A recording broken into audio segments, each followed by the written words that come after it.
Hello. After almost 3 years of fighting about whether the present voters register is credible and fit for purpose to be used in the 2020 general elections, which fight included a case determined in a confusing manner by the Supreme Court of Ghana, and which register, whose credibility was being doubted, had been used to establish 6 new regions of Ghana, and also used to select members of our local and district assemblies. It has now been decided, not by force of argument, by the might of the law, that the voters' register will be changed and a new one compiled for the 2020 elections. This exercise will start this week, and ironically, after all the fighting, both of the main protagonists in the fight, the MPP and the NDC,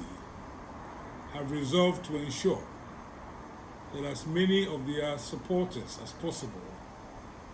and despite all the forewarnings of COVID-19 and its potential threats to the lives of the citizens, that they will go all out to ensure that as many of their members register to vote so that they may have a very good opportunity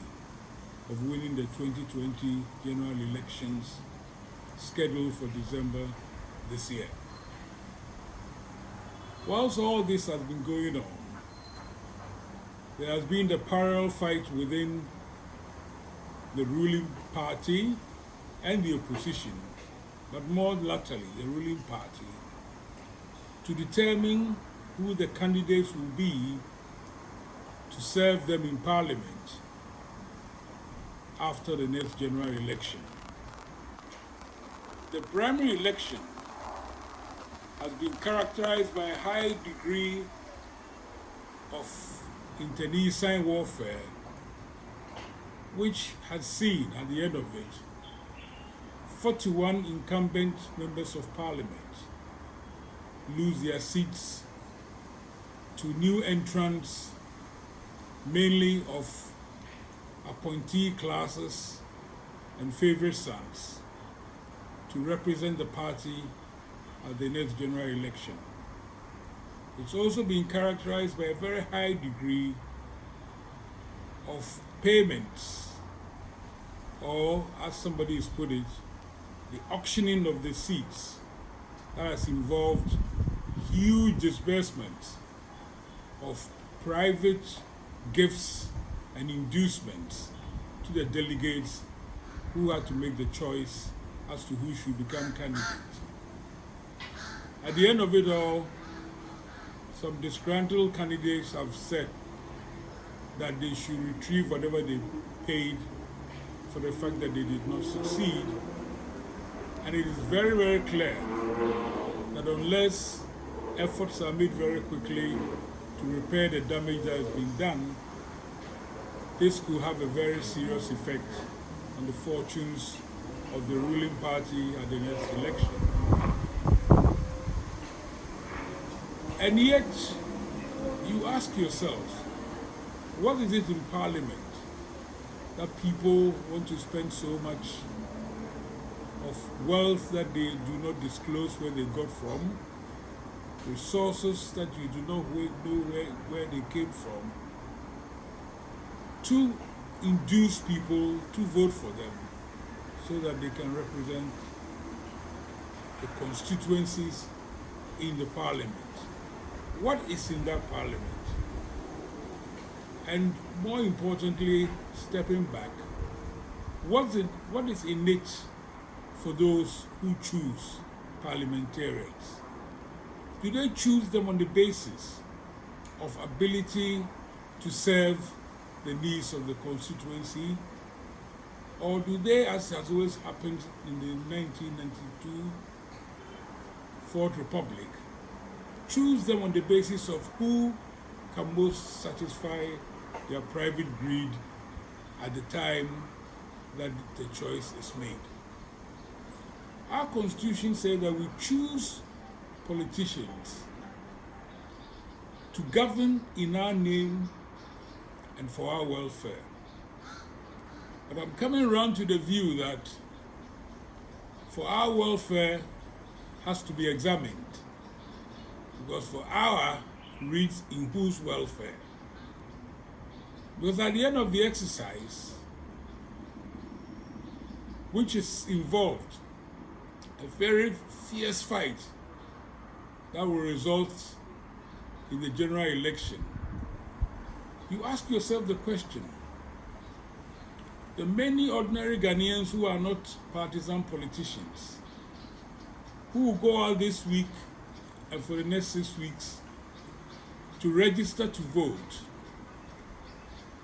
are they choosing a government that will serve in their interest, or is the choice going to be of a government that will serve in the private interest of partisan members? This is not a theoretical question. The history of the Fourth Republic is replete with elections which are characterized by what has come to be known as the winner takes all. That after the registration, we go into a campaign, and a lot of people will make very strenuous effort to ensure that not only are they seen to be campaigning, but are very much on the field to campaign for the winning side. For when the winning side comes through, the reward in terms of appointments,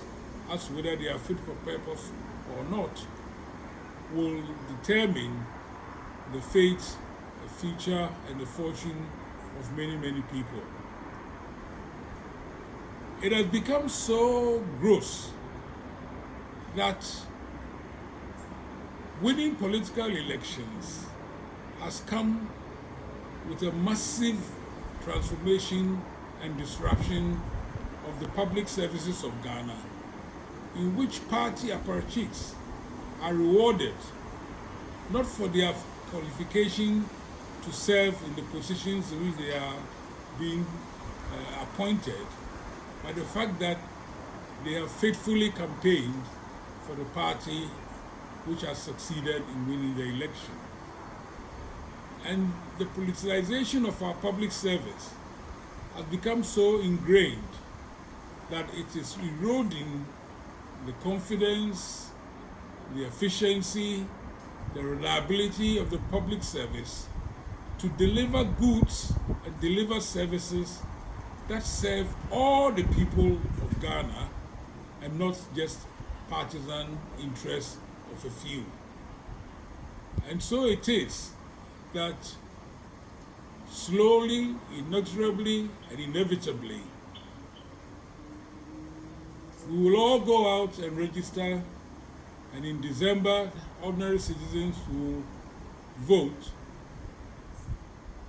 and make a choice between alternative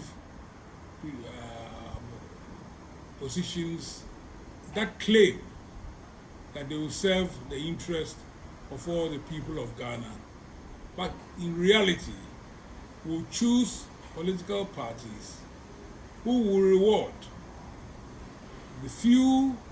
who campaign for them and give them what they need to serve their interest and not the interest of all of the people of Ghana. Governance is for the people's welfare. Governance is not, to me, the partisan rewards of those who campaign for you. And so you see that both from the grassroots level right through to the national level of campaigning, people are interested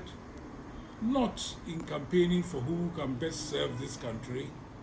who can best deliver things that work in everybody's welfare, but who can deliver positions, contracts, favors, etc., which serve their private greed instead of the public good. So we should be very careful about going to waste a lot of our resources, knowing that if we are not partisanly inclined, that at the end of the day, we may have gone to make a choice that is going to serve the greedy needs of a very few people. That is not the essence of democratic politics, but that is fast becoming the essence of partisan politics in the African continent. That, in the end, will destroy the whole notion of government for the people, of the people, and by the people. Thank you very much.